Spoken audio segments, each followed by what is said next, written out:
La primera de ellas está relacionada justamente con el tema que hay que apelar a la responsabilidad social para la quinta fase de la cuarentena. El infectólogo que integra el comité de expertos que asesora al presidente Alberto Fernández en coronavirus habló sobre la posibilidad de activar una cuarentena optativa para las industrias.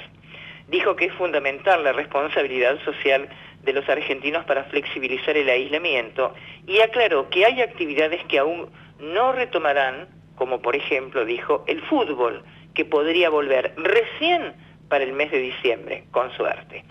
Esta es una mera idea y hay que tratarlo con el Ministerio de Salud y el grupo de expertos, dijo. La idea global es tratar de generar algún espacio de consenso y de responsabilidad social, entrando en una quinta fase de cuarentena que a su criterio debería mantenerse. Habría que analizar el contexto, pero es evidente que en primer lugar que la duplicación del número de los casos sea cada 25 días o más, y después hay que tener en cuenta la segmentación geográfica que dispuso el presidente, que es una muy buena idea para que las provincias puedan manejar su flexibilización dentro de la cuarentena. Jujuy tiene muy pocos casos, entonces puede flexibilizar distinto a la ciudad de Buenos Aires o el conurbano bonaerense. Además, agregó que cree que hay cosas que se podrían pautar según el número de camas ocupadas, de casos que ocurren, y eso nos va a ir llevando a un nuevo concepto de cuarentena.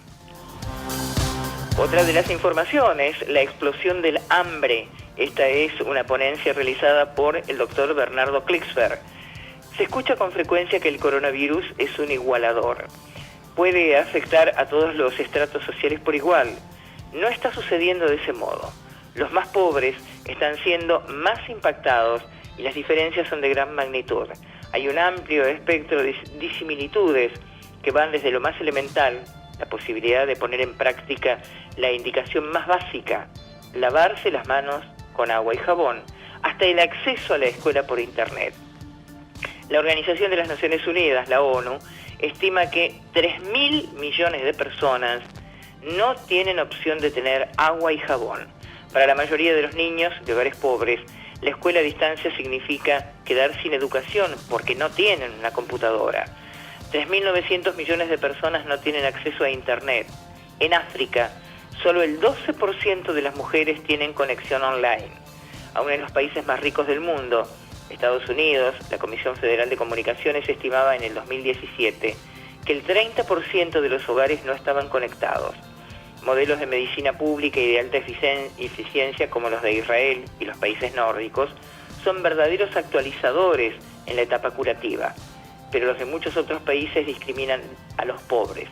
Una de las diferencias más importantes entre la situación de los pobres y los estratos medios y altos es el crecimiento explosivo del hambre. El Programa Mundial de Alimentos de la ONU, el PAM, ha llamado la atención universal sobre las medidas imprescindibles de aislamiento social adoptadas. Esto está produciendo la destrucción de las economías más pobres. Hay 135 millones de personas con hambre aguda y a todo esto también hay que agregarle que las cifras van en aumento. Esto se estima que a fines del 2020 el número de 135 millones pasará a ser de 265 millones de personas. El problema del hambre no es un tema de la producción de alimentos, sino sobre todo de acceso a los mismos.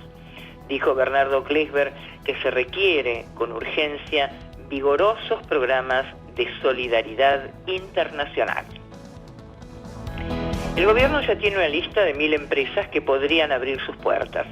La decisión final será de Alberto Fernández.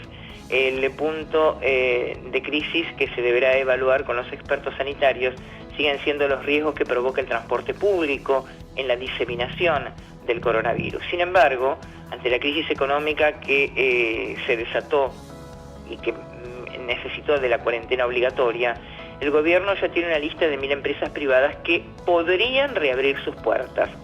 No es una autorización automática. Estas empresas ya presentaron los protocolos de higiene, los planes de distanciamiento social y la logística de transporte para sus empleados.